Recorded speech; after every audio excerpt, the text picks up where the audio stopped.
বৃষ্টি ভেজা দুপুর হোক বা ছুটির আমেজ, বাঙালির পাতে বোনা খিচুড়ি, মচমচে ইলিশ মাছ আর বেগুন ভাজার নাম শুনলেই জিভে জল চলে আসে। এই তিন মেলবন্ধন কেবল একটি খাবার নয়, এটি বাঙালির এক আবেগ। জানালার বাইরে টুপটাপ বৃষ্টি আর ঘরের ভেতর গরম গরম তৃপ্ত সুবাস। পাতে যদি ধোয়াও ওটা শাহী বোনা খিচুড়ি, তবে সেই আড্ডা বা বহুত জমে ওঠে কানায় কানে।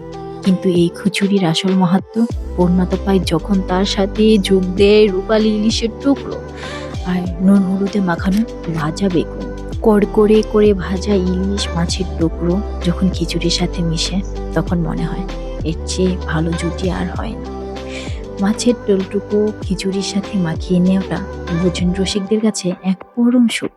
বেগুন ভাজা ছাড়া খিচুড়ির থালা যেন অসম্পূর্ণ।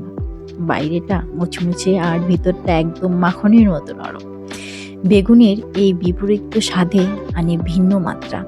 মুগ ডাল আর সুগন্ধি পোলাও, চালের সাথে এলাচ, দারুচিনি আর তেজপাতার ফোড়ন। ভুনা খিচুড়ি প্রতিটি দানা যেন এক একটি দানা মুক্ত। ভুনার বিশেষত্ব হলো এর ঝরঝরে টেক্সচার ঘিরে সেই মায়াবী ঘ্রাণ।